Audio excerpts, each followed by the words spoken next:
نساؤکم حرث لکم، تمہاری بیوی تمہاری کھیتی ہے۔ میں تو ایک قدیم زمیندار گھرانے سے تعلق رکھتا ہوں، تو میں نے اگرچہ ڈائریکٹ زمیندارہ نہیں کیا، لیکن میں جانتا تو ہوں کہ فصل کو کیسے، کھیتی کو کیسے اگایا جاتا ہے اور کیسے اس کو پروان چڑھایا جاتا ہے۔ کبھی آپ نے دیکھا کسی پاگل کو کہ وہ آم کے پیڑ کو ڈنڈے مار رہا ہو کہ تو ایسواری آم کیوں نہیں دیتے، یا کپاس مکئی کو آگ لگا رہا ہو کہ تو چھلی نہیں لگی، تو ڈوڈا نہیں لگا؟ کس قدر زمیندار محنت سے فصل کو اگاتا ہے، اور پھر اس میں میاں بیوی میں کھٹبٹ تو ہوتی ہے، یہ جنت میں جا کے ہوگا ٹھیک، یہاں رہے گی، یہاں کھٹبٹ رہے گی، اس لیے جھکنا ہے، ایسا نہیں کرنا، ایسے کرنا ہے۔ تو اس میں گندی بوٹیاں پیدا ہو جاتی ہیں، تو ان گندی بوٹیوں کو نکالنے کے لیے ٹریکٹر کے الگ پتلے ٹائر ہم لگاتے ہیں تاکہ جو کھیتی ہے اس پر ٹائر چڑھ نہ جائے، تو پتلے سے ٹائر ہوتے ہیں، اور پیچھے پتلے باریک حل ہوتے ہیں جو صرف جڑی بوٹیوں کو آرام سے نکال کے باہر پھینک دیتے ہیں، اور جو دو پودوں کے بیچ میں ہوتی ہیں وہ ہم مزدور لے کر وہ کھرپی سے اس کو نکلوا دیتے ہیں۔ تو یہاں بھی کیا خوبصورت تشبیہ ہے، کھیتی کو پیار سے اگایا جاتا ہے، پرورش کی جاتی ہے۔ یہ سردیاں آئیں تو آم کے درختوں کو جو چھوٹے تھے سب نے ڈھانپ دیا کہ سردی کی وجہ سے یہ جل نہ جائیں، پانی وقت پہ دو، کھاد دو، خشک شاخیں کاٹو، سپرے کرو۔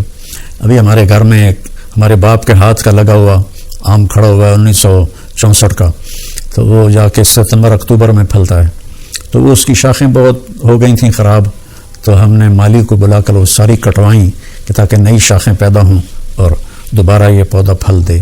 تو جس طرح کھیتی کو آپ کے گھروں میں پھلواڑی ہوگی، پھول ہوگا یا کوئی پودا ہوگا گملے میں ہوگا، آپ کتنا خیال کرتے ہیں؟ تو ایسا اتنا خیال آپ اپنی بیوی کا کر لیں۔ یہاں تو صرف مرد کو اللہ حکم دے رہا ہے، یہاں عورت کو نہیں دے رہا، مرد کو کہہ رہا ہے اس کو کھیتی کی طرف پالو کہ اسی نے تو پھل دینا ہے، اسی پر تم زیادتیاں کرو۔ سب سے جتنی کوئی چیز قیمتی ہوتی ہے اس کی ڈائی اس سے بھی زیادہ قیمتی ہوتی ہے، کہ اس میں ذرا بھی خراش آ جائے تو وہ خراش اس چیز پہ پڑتی ہے۔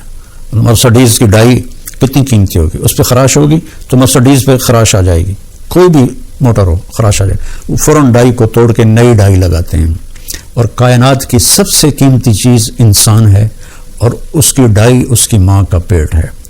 جب اس پر زیادتی ہوتی ہے اور سختی ہوتی ہے، بدتمیزی ہوتی ہے، جو ہمارے سسرال کا 99% یہی حال ہے، تو وہ اس کی ڈائی اندر سے کریک ہو جاتی ہے۔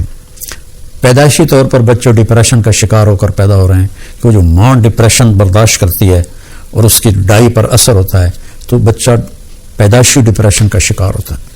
تو اللہ کے واسطے اپنی بیویوں سے حسن سلوک رکھیں۔ اللہ تعالیٰ کہہ رہا ہے وَعَاشِرُوهُنَّ بِالْمَعْرُوفِ، اپنی بیویوں کے ساتھ اچھا سلوک کرو۔